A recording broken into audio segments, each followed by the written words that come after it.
ચલો મિત્રો, આગળ આપણે જોઈએ ભાગાકાર. ભાગાકાર શું છે? ભાગાકાર એટલે એક સંખ્યાને બીજી સંખ્યા વડે કેટલા ભાગોમાં વિભાજિત કરી શકાય છે તે શોધવાની રીત. એટલે એક સંખ્યાને બીજી સંખ્યા વડે કેટલા ભાગમાં વિભાજિત કરી શકાય છે તે શોધવું એટલે શું કહેવાય? ભાગાકાર. આપણે 10 ને ભાગીએ, 10 ને કેટલા વડે ભાગીએ? આપણે 10 ને 2 વડે ભાગીએ તો 10 ભાગ્યા 2 કેટલા આવશે? 5 દુ 10 થશે. તો 10 ને 5 ભાગોમાં 2 વડે વિભાજિત કરી શકાય છે. તો આ જે શોધવાની રીત છે એને આપણે શું કહીશું? ભાગાકાર. બરાબર? ભાગાકારની ખબર પડી ગઈ. હવે ભાગાકાર તમને બધાને આવડતા જ હશે, પરંતુ બેઝિક થી શીખીશું કે એકદમ પાયાથી આ ભાગાકાર કરવા કઈ રીતે. તો તમને એક વખત અહીંયા જોશો અને સમજણ પડી જશે, પછી કોઈ દિવસ તમને ભાગાકારના અંદર તકલીફ પડશે નહીં. ચલો એક ઉદાહરણ લઈ લઈએ. ઉદાહરણમાં શું છે કે છે 564 ભાગ્યા 3. બે સંખ્યા આપી છે, એક સંખ્યા 564 છે અને બીજી 3. ભાગવાના કોણે છે? આપણે 564 ને ભાગવાના છે. તો નીચે શું લખે છે? 564 ને, જે સંખ્યાને તમારે ભાગવાની છે એને આપણે ભાગાકારના અંદર લખીશું. જે સંખ્યા વડે તમારે ભાગાકાર કરવાનો છે એ સંખ્યાને આપણે બહાર લખીશું. આ સંખ્યાને શું કહેવાય છે એ જોઈ લઈએ. ચલો, અંદરની જે સંખ્યા છે, અંદર જે તમે 564 જોયા, જે સંખ્યાને આપણે ભાગવાની છે એ સંખ્યાને આપણે કહીશું ગણિતની ભાષામાં ભાજ્ય. બરાબર? અંદરની જે સંખ્યા છે એને શું કહીશું? ભાજ્ય. અને બહારની જે સંખ્યા છે જેના વડે આપણે ભાગ ચલાવીએ છીએ એ સંખ્યાને આપણે શું કહીશું? ભાજક. બરાબર? તો જ્યારે હું ભાજક કહું એટલે સમજી જવાનું કે જેના વડે ભાગ ચાલે છે તે સંખ્યા, અને ભાજ્ય જ્યારે કહું છું ત્યારે જે સંખ્યાને ભાગવાની છે તે સંખ્યા એટલે ભાજ્ય. બરાબર? ચલો, હવે ભાગાકાર કરવાનું પહેલું સ્ટેપ આપણે જોઈએ. તો પહેલા સ્ટેપમાં શું કર્યું છે અહીંયા ધ્યાન આપો. પહેલા સ્ટેપમાં જ્યારે કોઈ ભાગાકાર ચલાવો એટલે પહેલા પહેલી સંખ્યા પકડવાની. પહેલી સંખ્યા પકડી. પહેલી સંખ્યા કઈ બાજુથી? ડાબી બાજુથી. આ તમારી થઈ ગઈ ડાબી બાજુ, આ તમારી થઈ ગઈ જમણી બાજુ. તો ડાબી બાજુથી જે પહેલી સંખ્યા હોય, અહીંયા ડાબી બાજુથી પહેલી સંખ્યા કઈ છે? 5. તો 5 નો આપણે 3 વડે ભાગ ચલાવવાનો છે. 3 વડે ભાગ ચલાવવા શું કરવું પડશે? 3 નો ઘડિયો આવડવો જોઈએ. મિક્સ તમને પહેલા જ કહ્યું હતું, ગુણાકાર અને ભાગાકાર કરતી વખતે 1 થી 10 સુધીના ઘડિયા તો તમને આવડવા જ જોઈએ. આમ તો તમે જો નવોદયની પરીક્ષા આપી રહ્યા છો તો હું એવું કહીશ કે 20 સુધીના ઘડિયા તો બધાએ મોઢે કરી લેવાના છે. બરાબર? તો 20 સુધીના ઘડિયા કોને કોને આવડે છે? જેને જેને આવડે છે કોમેન્ટમાં યસ સર કરો, મને તો ખબર પડે કે કયા કયા વિદ્યાર્થીઓને 20 સુધી ઘડિયા આવડે છે. બરાબર? તો અહીંયા શું કરીશું? પહેલા પહેલી સંખ્યા લઈશું. હવે 5 નો ભાગ ચલાવવાનો છે. 3 નો ઘડિયો બોલો. 3 એકા 3. પછી શું કરીશું? 3 દુ 6. 3 દુ 6 શું થાય છે? 5 કરતા વધી જાય છે. અહીંયા ઘડિયામાં જે સંખ્યા આવે એ 5 અથવા 5 કરતા ઓછી, એટલે જે અહીંયા સંખ્યા છે, અહીંયા જે સંખ્યા છે એના કરતા ઓછી અથવા એ સંખ્યા જેટલી હોવી જોઈએ. તો અહીંયા 6 વધી જાય છે. તો આપણે 3 દુ 6, 3 ગુણ્યા 2 એ નહીં લઈએ. આપણે શું લઈશું? એના એક આગળનું સ્ટેપ. તો 3 એકા 3 લઈશું. તો અહીંયા શું લખ્યું? 3 એકા 3. તો એક અહીંયા મૂકવાનો, અને જે જવાબ છે 3 એકા 3 એ ક્યાં મૂક્યો? નીચે. હવે ઉપરની સંખ્યામાંથી નીચેની સંખ્યા આપણે બાદ કરીશું. 5 માંથી 3 જતા કેટલા વધશે? અહીંયા આપણને મળ્યા 2. બરાબર? 2 મૂકી દીધા. હવે જુઓ, જે બાદબાકી કરીને જવાબ મળે એ હંમેશા તમારા ભાજક કરતા નાનો હશે. આ સંખ્યા હંમેશા ભાજક કરતા નાની હશે. હવે 2 એ 3 કરતા નાના છે, તેથી એનો ભાગ ચાલશે નહીં. તો શું કરશો? ઉપરથી મદદ માટે એક સૈનિકને બોલાવીશું. બરાબર? સૈનિક ઓછા પડ્યા નીચે, એટલે એક સૈનિકને ઉપરથી બોલાવો નીચે. તો નીચે 6 ને બોલાવીશું. 6 ને નીચે બોલાવતા કેટલા થશે? અહીંયા 26. 26 થયા. ચલો આગળના સ્ટેપમાં જોઈએ. આગળના સ્ટેપમાં જો અહીંયા કેટલા થઈ ગયા? 26 થઈ ગયા. તો હવે શું કરીશું? 3 નો 26, 3 વડે 26 નો તો ભાગ ચાલશે જ. તો ચલો હવે 3 નો ઘડિયો ફરીથી બોલો. 3 એકા 3, 3 દુ 6, 3 તરી 9, 3 ચોક 12, 3 પંચા 15, 3 ચોક 18, 3 સિત્યા 21, 8 તરી 24, 3 અઠ્ઠા 24 અને 3 નવા 27. મેં શું કહ્યું? અહીંયા જે સંખ્યા હોય એ સંખ્યા કરતા નાની અથવા એ સંખ્યા જેટલી સંખ્યા હોવી જોઈએ. અહીંયા 27 વધી જાય છે એટલે એને નહીં લેવાના. એના ઉપરનું જે સ્ટેપ છે 3 અઠ્ઠા 24, તો એને લઈશું. તો ઉપર આપણે શું મૂકીશું? ઉપર આપણે મૂકીશું 8 અને નીચે 3 અઠ્ઠા 24. તો 24 ને અહીંયા ક્યાં મૂકીશું? નીચે. અહીંયા જો આ ચિત્રના અંદર તો 26 ના નીચે 24 મૂકી દીધા. હવે 26 માંથી આપણે 24 ને બાદ કરીશું. તો 6 માંથી 4 જાય તો 2 અને 2 માંથી 2 જાય એટલે 0. 2 અહીંયા મૂકી દીધા. હવે જો ફરીથી 2 3 કરતા નાની સંખ્યા છે તો 2 નો ભાગ આપણા 2 નો ભાગ 3 વડે ચાલશે નહીં. તો શું કરીશું? નીચે એક ફોજીને બોલાવીશું મદદ માટે. તો ઉપરથી નીચે એક સંખ્યા આવશે. નીચે કેટલા થશે? 24. 24 થઈ ગયા. તો હવે તો 3 વડે ભાગ ચાલશે. તો આગળના સ્ટેપમાં જોઈએ. 3 નો ઘડિયો બોલો.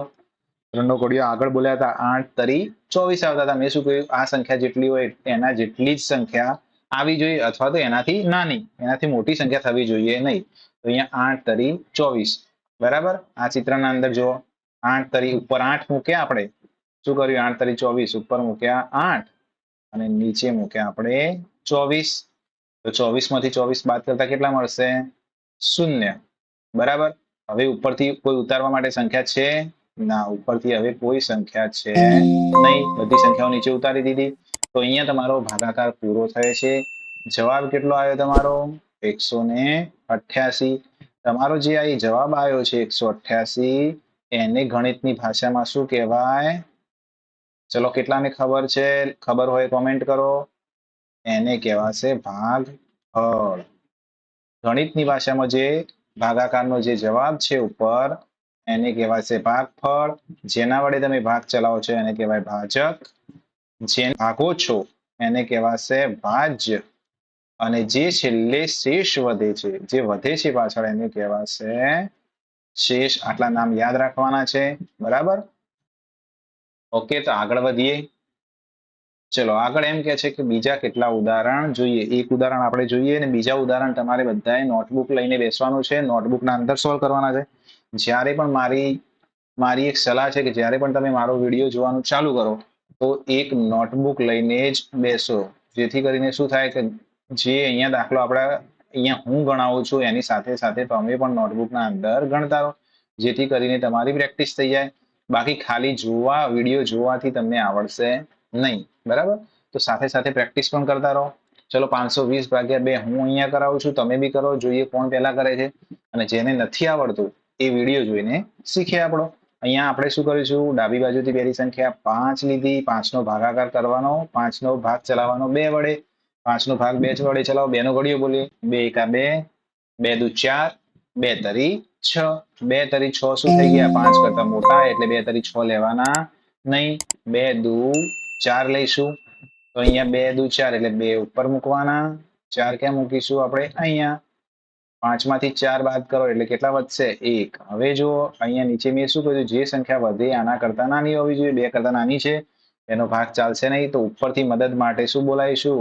બીજા મિત્રને બોલાવીશું. 2 ને ઉતાર્યા નીચે. 2 ને નીચે ઉતાર્યા તો કેટલા થઈ ગયા? 12. હવે 12 નીચે ઉતાર્યા તો 2 નો ઘડિયો બોલો. 2 એકા 2, 2 દુ 4, 2 તરી 6, 2 પંચા 10 અને 2 છ 12. મેં શું કહ્યું? નીચેની સંખ્યા જેટલું અથવા એનાથી નાનું. તો અહીંયા એના જેટલું જ થઈ જશે. 2 છ 12 થઈ જશે. 12. બરાબર. તો અહીંયા તો શું થઈ ગયું? 0 0. હવે જો ભૂલ ક્યાં પડશે એ જો. તમારા મનમાં અહીં 0 0 છે. હવે ઉપરથી હું એક મદદ માટે 0 બોલાવું તો પણ જવાબ તો કેટલો આવશે? 0 જ જવાબ આવશે અને એનો 2 વડે ભાગ ચાલશે નહીં. તમે શું કરશો કે અહીંયા દાખલો પૂરો કરી દેશો. પણ અહીંયા જ તમારી થશે ભૂલ. તો આ ભૂલ કરવાની નહીં. જ્યારે આ સંખ્યા નાની હોય, બીજેથી તમે ઉપરથી કોઈ સંખ્યા બોલાવો છો, ઉપરથી આપણે 0 નીચે ઉતાર્યો પણ 0 નો ભાગ ચાલશે નહીં. ભાગ ના ચાલે તો અહીંયા આપણે એક 0 ઉમેરવો પડશે. યાદ રાખો, જ્યારે છેલ્લો 0 હોય અને 0 નીચે ઉતારતા અહીંયા કંઈ પણ ના વધે અને ભાગ કશો ના ચાલતો હોય તો અહીંયા ઉપર જવાબમાં એક 0 એડ કરવો પડશે. બરાબર. તો જવાબ કેટલો આવ્યો તમારો? 260. આગળ મેં શું શીખવાડ્યું હતું? 260 ને શું કહેવાશે? 260 ને કહેવાશે ભાગફળ. બરાબર. તો 260 અહીંયા તમારું શું થઈ ગયું? ભાગફળ.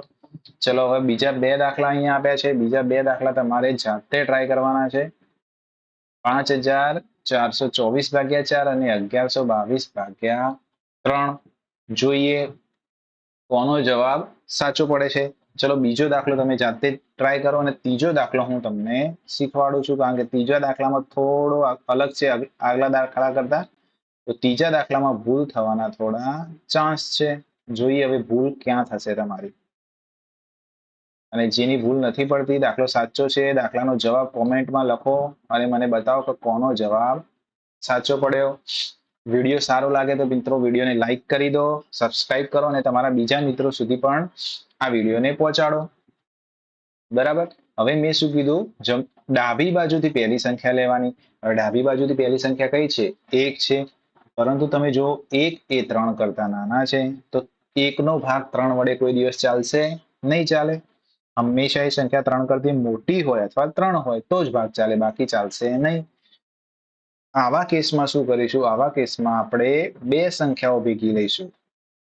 જ્યારે આગળની સંખ્યા નાની હોય ભાજક કરતા, આ શું છે આપણો ભાજક. જ્યારે હું ભાજક બોલું એટલે તમારે સમજી જવાનું કે 12ની સંખ્યાની વાત ચાલે છે. તો ભાજક કરતા તમારી આગળનો અંક નાનો હોય, અહીંયા 1 નાનો હતો તો શું કર્યું? 2 અંકને સાથે લીધા. 2 અંકને સાથે લઈને એનો ભાગ ચલાવીશું. હવે 3 નો ઘડિયો બોલો, ક્યાં સુધી આવશે? 3 ચોક 12 સુધી આવશે. 3 પંચા 15, પણ 3 ચોક 12 પણ 11 કરતા મોટા થઈ જાય છે. આ બી 11 કરતા મોટા છે, તો એના પહેલા કયું હતું? 3 તરી 9. બરાબર. મેં શું કહ્યું? આ સંખ્યા કરતા, આપેલી સંખ્યા કરતા આપણો ગુણાકારની સંખ્યા વધવી જોઈએ નહીં. અહીંયા 3 તરી 9, તો ઉપર 3 મૂકી દો, અહીંયા મૂકી દો 9. ચલો બાદ કરતા કેટલા વધે છે? અહીંયા વધશે 2. બરાબર. બાદબાકી તો આવડે છે ને? જો બાદબાકી પણ ના આવડતી હોય તો આપણો બાદબાકી વાળો પણ વિડીયો છે, એ વિડીયો બી જોઈ લો. તો બાદબાકીના અંદર બી વધી કઈ રીતે લેવાની, બરાબર, પછી દસકો કઈ રીતે લેવાનો, એ બધું જ શીખવાડેલું છે. હવે 2 નાના છે 3 કરતા, તો બીજા ભાઈને નીચે ઉતારો. 2 ને નીચે ઉતાર્યા. ચલો અહીંયા કેટલા થઈ ગયા? 22. 22 થઈ ગયા. હવે 3 વડે ભાગ ચલાવો. ફરીથી 3 નો ઘડિયો બોલો, કેટલા સુધી આવશો? 6 તરી થશે 18, 7 તરી થશે 21 અને 8 તરી 7 તરી 21. હા, અહીંયા 21 છે અને 8 તરી 24. 24 તો 22 કરતા વધી જશે એટલે લેવાના નહીં. તો એના આગળની એક સંખ્યા લઈ લો. એના આગળની સંખ્યા છે 7 તરી 21, તો અહીંયા લઈ લો 7 તરી 21. અહીંયા કેટલા આયા? 21 આયા. 2 માંથી 1 નીકાળું તો 1 વધશે અને અહીંયા આવશે તમારા 0. હવે 1 નો ભાગ પણ 3 વડે નહીં ચાલે, તો બીજા મિત્રને બોલાવીએ મદદ માટે. બીજા મિત્ર છેલ્લા વધ્યા છે, એમને બોલાવી દો મદદ માટે. આવી ગયા. કેટલા થયા? 12. હવે 12 નો ભાગ ચલાવો. કેટલો ભાગ ચાલશે? 3 તરી 9 અને 3 ચોક 12. 3 ચોક 12. 12 અહીંયા આવી ગયા. ચલો 12 માંથી 12 કાઢો, 0. ચલો આ દાખલાના અંદર મેં તમને શીખવાડ્યું એ માટે એ પ્રમાણે મને જણાવો કે અહીંયા ભાજક કોણ છે, ભાજ્ય કોણ છે,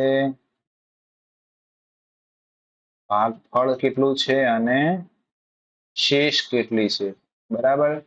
જેને આવડે છે મને કોમેન્ટ કરીને બતાવો કઈ વસ્તુ છે. અહીંયા ભાજક એટલે 3 વડે ભાગ ચલાવો તે ભાજક.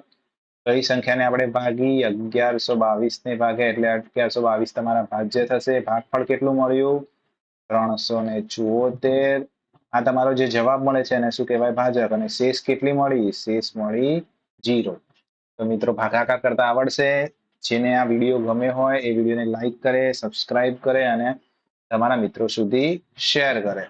વચ્ચેનો મેં દાખલો ગણ્યો નથી. વચ્ચેનો દાખલો તમારે ગણવાનો છે અને મને કોમેન્ટ કરીને બતાવવાનું છે જવાબ કેટલો આવ્યો.